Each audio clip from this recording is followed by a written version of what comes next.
अगर बुराइयों को देखकर खामोश बैठे रह गए तो तबाही आएगी, अजाब आएगा।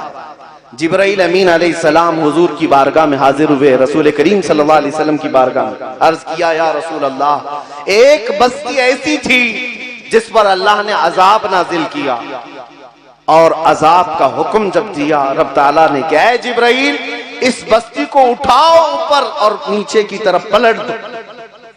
जिब्राइल अमीन कहते हैं, मैंने अल्लाह की बारगाह में अर्ज किया, ऐ मौला, इस पूरी बस्ती में तेरा एक नेक बंदा भी है, उसने कोई गुनाह नहीं किया, वह हमा वक्त तेरी इबादत में रहता है बस्ती वाले बहुत गुनहगार, सब बुराइयों में मुब्तला है, लेकिन वो नेक बंदा भी तो है उस बस्ती में, उसका क्या करें। रब ताला का हुक्म हुआ है, जिब्राइल उसको भी उसी अजाब में गिरफ्तार करो। है नेक बंदा, इबादत गुजार, लेकिन जब बस्ती पर अजाब आ रहा है तो वो भी उस अजाब में होगा। जिब्राइल अमीन कहते हैं, अल्लाह के जलाल के आगे वजह पूछने की हिम्मत नहीं हुई, उसका कसूर क्या है, लेकिन अल्लाह का हुक्म था, अजाब आया, बस्ती तहस नहस हो गई, खत्म हो गई, उसका निशान भी खत्म कर दिया गया। सालहा साल बीत गए तो जिब्राइल अमीन अर्ज करते हैं, मैंने रब्बुल आलमीन से अर्ज किया, मौला, उस एक बंदे का क्या जुर्म था, वो तो तेरा नेकोकार बंदा था, वो तो तेरा इबादत गुजार बंदा था, वो अगरचे बुरे लोगों की बस्ती में रहता था, उसका क्या कसूर है। रब ताला ने फरमाया, जिब्राइल, वो नेक तो था, परहेजगार था, लेकिन उसकी आंखों के सामने बुराइयां होती थी, वो रोजाना देखता था और खामोश रहता था, लिहाजा बुराइयां देखकर खामोश रहने वाले का भी वही अंजाम है जो बुराई करने वाले का अंजाम है।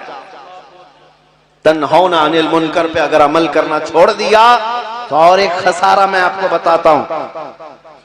बहुत सारे लोग आकर के हमसे ये कह रहे, मैं बड़ी दूर से आया हूं मियां, आपके इस भरगेन में आकर मैं आपको तंबी करूं कि डीजे ना बजाओ, आपके यहां मैं आकर के ये कहूं कि शादियों में नाच गाने ना करो, तुम भी तो मुसलमान हो, फरीजा तुम्हारे ऊपर भी है इस्लाह करने का, सिर्फ मौलवियों के ऊपर नहीं, सिर्फ खतीबों के ऊपर नहीं है। इस्लाह, मुआशरे की इस्लाह करने का फरीजा हर मोमिन का है, हर मुसलमान का है। आप किसे हो सके तो इस्लाह करो, लेकिन उसके भी तरीके मेरे आका ने फरमाए। आप किस कैटेगरी में आते हैं अपने आप को अभी शुमार करके देख लेना। मैं 3 कैटेगरी गिनाता हूं। नबी पाक सल्लल्लाहु अलैहि वसल्लम ने फरमाया, मन रआ मिनकुम मुनकरन फलयुगय्यिरहु बियदिही वमन लम यस्तति' फबिलिसानिही वमन लम यस्तति' फबिक़ल्बिही वज़ालिका अज़अफ़ुल ईमान औ कमा क़ाल रसूलुल्लाह सल्लल्लाहु अलैहि वसल्लम। नबी पाक सल्लल्लाहु अलैहि वसल्लम फरमाते हैं, जिसने कोई बुराई को देखा, बेहयाई को देखा, तो उसे चाहिए कि हाथ से रोके, हाथ से नहीं रोक सकता तो जुबान से रोके, और जुबान से नहीं रोक सकता तो दिल में बुरा जाने। और हुजूर फरमाते हैं, ये दिल में बुरा जानना ईमान का सबसे कमजोर हिस्सा है, और मेरे ख्याल से अब सबके पास वही हिस्सा रह गया। इससे ईमान को भी नाप सकते हो आज हमारे अंदर ईमान कितना है। हाथ से रोकना तो ये हुक्काम का काम था, जुबान से रोकना तो आप सबके लिए भी था, लेकिन हमने ये सब चीजें बंद कर दी। कुरान में अल्लाह फरमाता, ला युहिब्बुल्लाहुल जहरा बिस्सू, छठा पारा यहीं से शुरू होता है। अल्लाह फरमाता है, किसी भी बुराई को अलल ऐलान कोई करता है तो अल्लाह हरगिज पसंद नहीं करता। आज हालात ये हैं, ये इस आयत के तहत मुफस्सिरीन फरमाते हैं, वो लोग अज़ाबे खुदाबंदी में गिरफ्तार होंगे जो तन्हाई में गुनाह करते हैं और दिन में आकर दोस्तों के सामने ठट्टा मारकर उस बुराई का बयान भी करते हैं। इस आयत की तफसीर में मुफस्सिरीन फरमाते हैं, वो लोग हैं उनको अल्लाह का अज़ाब आएगा, रात में किए हुए गुनाह का जिक्र करते हैं, ठट्टा मार मार करके। नौजवानों के यहाँ ये फैशन बनता चला जा रहा है, मैंने उस लड़की को छेड़ा है, इसने उस लड़की को छेड़ा है। इस बेहयाई का जिक्र तुम 4 लोगों में करते हो, एक तो गुनाह किया, उसके बाद फिर इजहारे गुनाह किया, और इस पर अल्लाह तबारक व तआला का गजब है, अल्लाह का गजब है। अजीजान गिराम वक़ार, इस उम्मत का अगर ये फरीजा खत्म हो गया तो फिर इस उम्मत का जो हुस्न था खैर उम्मत कहलाने का, वो भी खत्म हो जाएगा।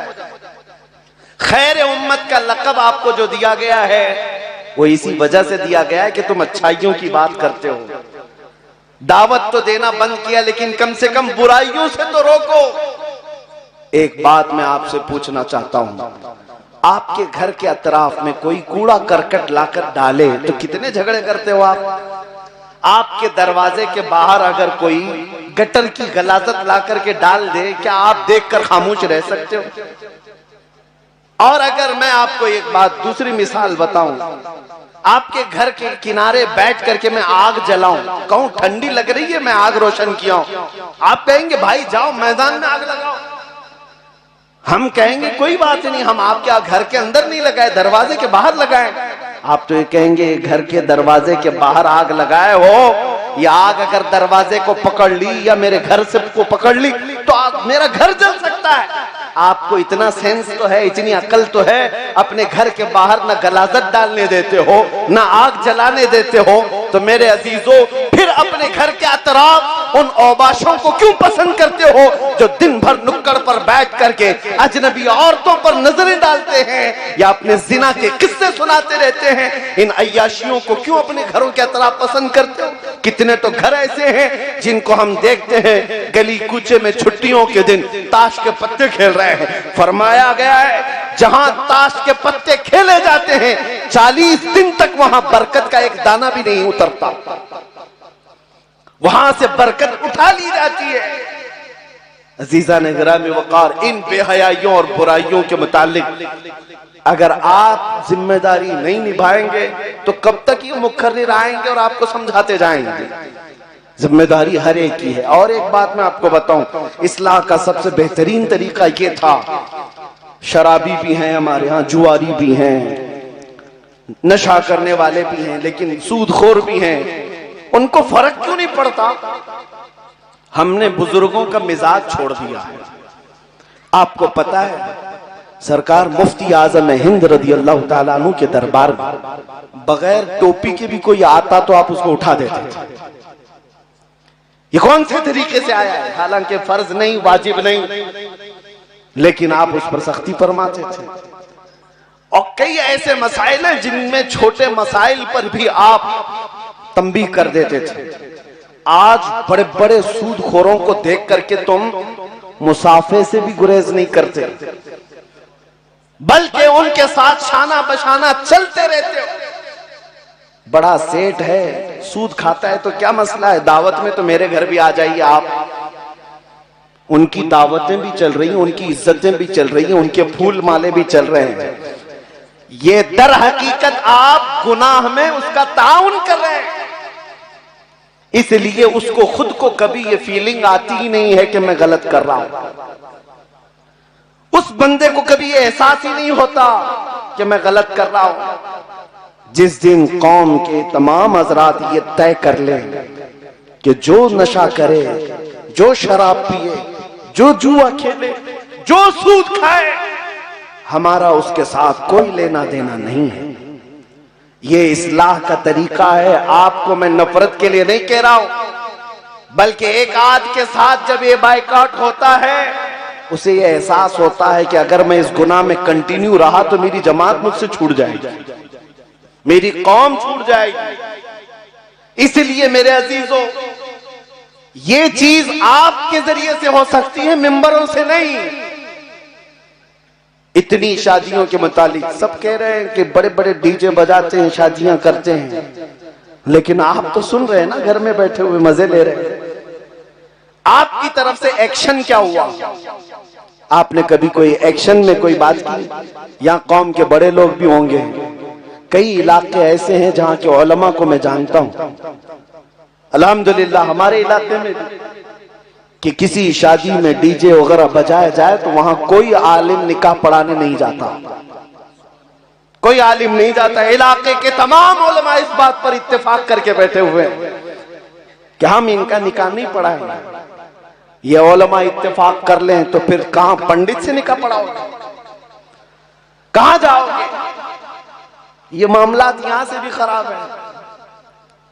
उलमा को भी ये चाहिए कि इन बेहयाइयों को देखकर सिर्फ आप अपने मिंबर से नहीं, अमली तौर पर इनको तंबीह करें। अगर आप नहीं बचेंगे तो हम में से कोई नहीं आएगा।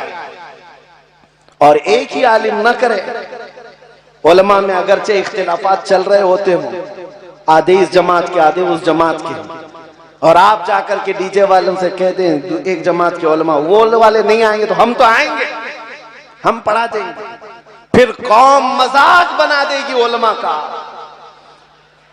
कौम मजाक बना देगी। और आपको पता है आज होता है, तलाक दे चुके होते हैं, दारुल इफ्ता में आते हैं, जवाब मिल जाता है, लेकिन वो ऐसा मुफ्ती ढूंढ रहे होते हैं जो हलाल कर दे, बार बार ढूंढते रहते हैं। मियां मसला तो बयान हो गया, कुरान से बयान किया, हदीस से बयान किया है।